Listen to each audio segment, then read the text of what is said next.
The revolving door of White House communications director just keeps on spinning. Trump's fifth communications director is out. 2 years. 5. Amazing. Bill Shine. He's resigning after serving in the position for just 8 months, which by Trump standards is not a just. That's approximately 22 Scaramucci's. Longest that anyone has held this position under Donald Trump. The hiring of Shine, a former Fox News executive, solidified the president's ties to his favorite TV network. The New York Times writing, quote, Mr. Shine's presence in the White House was seen as emblematic of how closely Mr. Trump has aligned himself with Fox, using the network to talk with his most fervent supporters and embracing lines of argument that its hosts advanced on behalf of his policies and presidency. But apparently, Bill Shine's connections didn't help all that much. As the Washington Post reports, quote, in recent months, Trump has complained about his media coverage and blames Shine, in part for not making it more positive, according to current and former administration officials. Joining me now on this set is former Obama campaign manager and deputy White House chief of staff, Jim Messina, and Jennifer Rubin, opinion writer for the Washington Post and an MSNBC contributor. Matt Miller and Phil Rucker are still with us. And Phil, I want to start with you because I believe the last thing that I just read there was from a piece that you wrote. So that's right. Tell us about why now the moment arrived for Bill Shine's exit.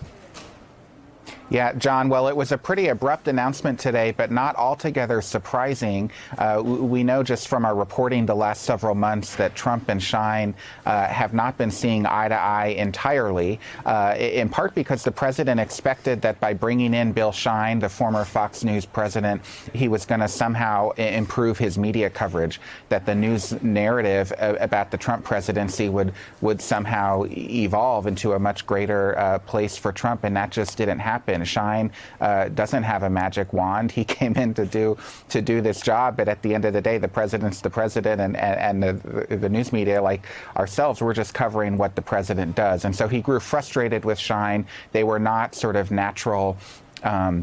There wasn't a lot of natural chemistry there. And I think at the end of the day, they decided to go separate ways. And Shine, it's important to point out, is staying in the orbit. He's going to be an advisor to the re-election campaign, but of course, no longer in the White House. Right. Well, then, Jim, I raised this question with you. I mean, in another world, a normal world, a world that you and I used to inhabit, it was not an unconventional thing a couple years into an administration. The first, you start to turn your eyes towards re-election. That's right. There would be some people who were White House officials who would leave the White House and go and work on the campaign. I believe that happened in your White House right around this time. Why should we not think that this is just, getting ready for re-election as opposed to kind of what the way it's being portrayed, which is Shine got fired and this job on the campaign is sort of a face-saving gesture? Because the weird part is the campaign has become the place where they go to dump the bodies, right? You get fired from the White House, they put you on the re-election campaign. Right. I don't blame this guy. I've never met Bill Shine. I'm sure he's good at his job, but he's a fifth communications director. They're lasting 100 days for one very good reason, which is every morning the President of the United States wakes up and blows up their communications plan when he gets on Twitter. That job is impossible. No one can stay there because you've got an erratic leader at the top, and they can put him wherever he wants. They can put a new person in that job. We're about to get our fourth chief of staff, 5 communications directors, more lawyers than you and I can count, and because the rot begins at the top. I ask you, Jennifer, one of the things, and let me read a little bit from this Jay Mayer piece in the New Yorker. You were quoted in it, but in this piece, obviously, rung a lot of bells this week. And now with Shine going out, it seems like incredibly well timed, or maybe even one of the things that precipitated Bill Shine's departure. So let me just read this one little piece from Jay Mayer. A source close to Trump says that the president has been complaining that Shine hasn't been aggressive enough. Late last year, Trump told the source, quote, Shine promised me press coverage would get better, but it's gotten worse. The source says, quote, Trump thought he was getting Roger Ailes, but instead he got Roger Ailes' gopher. Talk about this a little bit and the Shine perplex. Yes. Well, Shine, of course, was the person who was the cleanup guy. He went around and cleaned up the messes from Roger Ailes, from Bill O'Reilly, from all of them. He is not the guy who makes the pretty pictures. He's the guy who manages the talent who helped Trump get elected.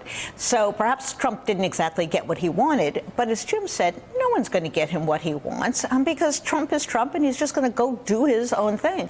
I actually do think it's very possible that the article kind of was the tipping point for Trump. Right. It was one thing Trump hates, and that is to be portrayed as someone's pawn, Stooge. that he is being told what to do Right. by the Sean Hannitys, and Shine is there to communicate the Fox message to him. He hates that kind of stuff. So that could well have been the final straw. It still strikes me as sort of scandalous. I'll just stick with you, and it still strikes me as kind of scandalous. Is one of the things that Jane wrote about in this piece was that Bill Shine was more personally involved with covering up the record of Roger Ailes with respect to sexual harassment in the workplace than any other single person that I know of. And it's amazing to me that he glided into this job with almost no comment about that. It did not become a matter of public controversy that Bill Shine was going to the White House, given some of the dark parts of what he had done at Fox News. He wasn't just any old Fox News guy. He was involved in some of the dirtiest stuff. Because he went to work for a guy who has been found to have paid off 2 women with slush money, who has a lineup of 19 women, I think it was, during the campaign, who made allegations of harassment. This is a guy who stuck by Rob Porter, who was the White House staff secretary, after he'd been revealed really horrible pictures of battery on his wife. And he was the guy, of course, who went out and endorsed Roy Moore. So the president is a walking disaster in this area. And so everyone sort of like pales by comparison. But you're right. This is part of the Trump phenomenon, that he has brought us all down to this very base level so that this no longer rings alarm bells. And practically anyone can walk in the door. Trump walked in the door, so why not him? So, Phil, Jennifer Rubin just made a point earlier. She said this thing about how Trump doesn't like to be seen as a stooge or a puppet, and the notion that he's like being pushed around or controlled by outside forces annoys him. This story pointed out the extent to which Trump is in constant communication with Sean Hannity. There's the Bill Shine element to this story, and yet today we have Trump on Twitter tweeting, "Thank you, at Fox and Friends. Great show." So it doesn't seem as though Trump may have gotten sick of Bill Shine, but that story and the controversy around it does not seem to have turned Donald Trump against Fox News. I don't know that we're ever going to see Trump turn against Fox News as long as, the talent on Fox continues to praise his presidency and his agenda. But in many ways, Shine was just sort of the nexus. He was the glue that brought the White House and Fox together. It was Shine who helped arrange for Sean Hannity to do these interviews at all of the, big international summits and to be alongside the president as he toured the border down in Texas a month or two ago, rather. And so Shine played that role, but somebody else is going to just step in and play that role going forward. It's not like there's going to be a breach here between Trump and his favorite network. We all know that Trump really only talks Fox News, but it is still striking to see the graphic. Let's just put the numbers here on the interviews. Network interviews with Donald Trump. Fox News, 44. ABC News, NBC News, CBS News, 10, and CNN with the big goose egg there. Jim, you worked in the White House where the president had certain networks he liked better than others. Yep. But those numbers are just stunning. It is unbelievable. And what's going to happen eventually is we're going to get into a re-election campaign. And if you add up the viewership of all those other networks, he's now not communicating to a whole bunch of voters who are sitting out there trying to make up their mind. And it's not like these networks are going to forget it. It's not like they're going to just say, oh, great, now we want to be your spokesperson. I think there's one other point.